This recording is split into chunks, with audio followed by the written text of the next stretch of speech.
মানে আজ থেকে ১.৫ বছর আগে, তার মানে আমার বাচ্চা আসলে আরও একটু ছোট, তখন জাস্ট একজন 3+ একজন 2+ এরকম একটা সময়ে। তো সারাক্ষণ আসলে এই বাচ্চা সংসার এটার মধ্যে আমি আসলে একটু মানে মনে হচ্ছিল যে আমার একটু নিজের একটু স্পেস দরকার, এত বেশি বাচ্চা টাচ্চা নিয়ে সংসার সারাক্ষণ হই হই। তখন মনে হলো যে আসলে কি করা যায়, কিছু একটাতে আমাকে ইনভলভ হতে হবে, কি করা যায় এটা এটা ভাবতে যেই আর করতে তো হবে, এবং আমাকে ঘরে বসেই কিছু করতে হবে, কারণ আমার দুইটা একেবারেই পিছাপিছি, ওদেরকে রেখে বাইরে যাওয়া বা এটা নিজেরও একটা মনের স্যাটিসফ্যাকশন থাকা দরকার যে রেখে আসছি আমি থাকতে পারবো কিনা। আমার আসলে সেই সুযোগটা হচ্ছিল না যে আমি ওদেরকে রেখে বাইরে যেতে পারবো, এতটা কনফিডেন্ট আমার ছিল না। আমার মনে হচ্ছিল যে আমি বাসায় বসেই কিছু একটা করতে হবে, সারাক্ষণ ওরা চোখের সামনে থাকবে, প্লাস আমি আমার একটা কিছু করব। তখন কি পারি, আমি আসলে পারিটা কি, রান্নাটা অত বেশি ভালো পারি না।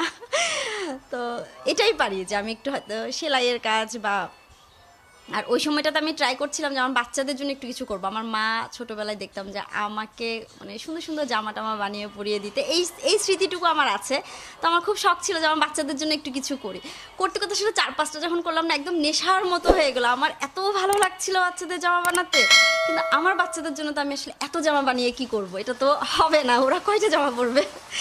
তারপরে ঠিক করলাম যে না, এটাকে একটু দেখি, একটু মানে প্রফেশনালি করা যায় কি না। আমার কিছু ফ্রেন্ডদের সাথে কথা বলার, হাজব্যান্ড আমাকে বললো যে হ্যাঁ শুরু করো। আমার ফ্রেন্ডদের সাথে কথা বললাম, আমি আসলে সাহস পাচ্ছিলাম না, কারণ এটা যেহেতু একেবারে আমাকে অনলাইনে করবো, অফলাইন আমি করব না, কারণ অফলাইনে করতে গেলে দুইটা মানুষ বাসায় আসবে, যেহেতু আমি বাসা থেকে করব, এটা আমি টোটাল অ্যাভয়েড করতে চাচ্ছিলাম যে বাসায় অনেক মানুষজন আসবে, এটা আমি নিব না। তো আমি অনলাইনে যদি করি, এটা আসলে একটা বিরাট একটা প্ল্যাটফর্ম আমাকে তৈরি করে ফেলতে হবে, এখন এইটা আমি পারবো কি না। ফ্রেন্ডদের সাথে কথা বললাম, আমার খুব ক্লোজ 2-3 জন, মানে যারা খুবই ক্লোজ, 2-3 জন ঠিক না, একটা আমার একটা সার্কেলই আছে খুব চমৎকার, ওদের সাথে কথা বললাম। ওরাই ছিল আমার আসলে একদম শুরু থেকে সাক্ষী, সাক্ষী ঠিক না, মানে ওরা এতটাই ইনভলভ ছিল যে আমি যতটা ইনভলভ আমার বিজনেস, ওরাও ওরকমই ইনভলভ। ইনফ্যাক্ট আমার বিজনেসের নামটা খুঁজে দিলেন, মানে আমরা সবাই মিলে ভোটিং করলাম যে কি নাম রাখা যায়, নামটা ঠিক করে দিলেন হচ্ছে নিপা আপু, যা তুই এইটা রাখ। তো আমার নামটা এত পছন্দ হলো যে আলিয়া, এটা আসলে একটা খুবই মিনিংফুল একটা ওয়ার্ড। সো আমার এটা খুব পছন্দ হলো, অন্যান্য ফ্রেন্ডরাও সবাই খুব সাপোর্ট দিল যে হ্যাঁ এটা খুব সুন্দর হবে। শুরু করে দিলাম, একটা পেজ খুললাম, একটা গ্রুপ খুললাম। আমার যেটা সুবিধা হলো, গ্রুপে আমার যেহেতু ফ্রেন্ডরা খুব ভালো ছিল, ওদের মেম্বার টুকিটাকি মেম্বার অ্যাড করলো, আমি জাস্ট 15টা ড্রেস ডিজাইন করলাম। ডিজাইন করার পরে হচ্ছে ওই 15টা ড্রেসে আমি শুরু করলাম যে দেখি। আমার এত ভালো লাগলো যে 1 ঘন্টার মধ্যে আমার সমস্ত ড্রেস সেল হয়ে গেল, আমি আর কাউকে দিতেই পারছিলাম না।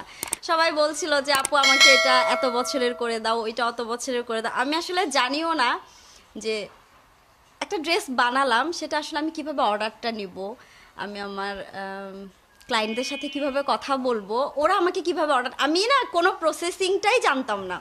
আমি জাস্ট শুরু করে দিলাম। শুরু করার পরে এবার যখন যেটা মনে হলো যে না আমাকে এইভাবে করতে হবে, ওরা এইভাবে চাচ্ছে, একদম ক্লায়েন্টের মানে ডিমান্ডের উপরে আমি আমার বিজনেসটাকে রান শুরু করে মানে রান করতে লাগলাম। তো আমার যে সাইফুল ভাইয়া ছিলেন, উনি আমার প্রথম কাস্টমার ছিলেন, কারণ উনি চাচ্ছিলেন যে না যেহেতু আপনি শুরু করছেন, সো আমরা না আগে তো আমরা শুরু করব, আমরা ক্লোজড আগে নিব তারপরে নিক। কিন্তু উনি 2-3টা ড্রেস নিল, তারপরে হচ্ছে নেওয়ার পরে অন্যান্য যারা গ্রুপে অ্যাড হলো, পেজে অ্যাড হলো, মানে আমার 1 ঘন্টার মধ্যে ড্রেস সেল হয়ে গেল। এভাবেই শুরুটা হয়ে গেল, এবং আমাকে আর থামতে হয়নি। এত কাজের প্রেশার ছিল, আমি 1-1.5 মাসের মধ্যে আমি আর পারছিলাম না, আমি তখন কর্মী খোঁজা শুরু করলাম। এবং খুঁজছি তো খুঁজছি, মানে এতটা শ্বাস দিয়ে মনে হয় কর্মীকেও খুঁজে না। খোঁজার পরে দেখি যে যা মোটামুটি শুরু হলো, আমার যে আপাটা রেগুলার আমার বাসায় এসে কাজ করে, উনি হচ্ছে আমার কটন আইটেম যতগুলা, মানে আমার কটন আইটেমের জন্য 4-5 জন কর্মী আমি ফিক্সড করে রাখছি, তার মধ্যে উনি আমার খুব প্রধান একজন।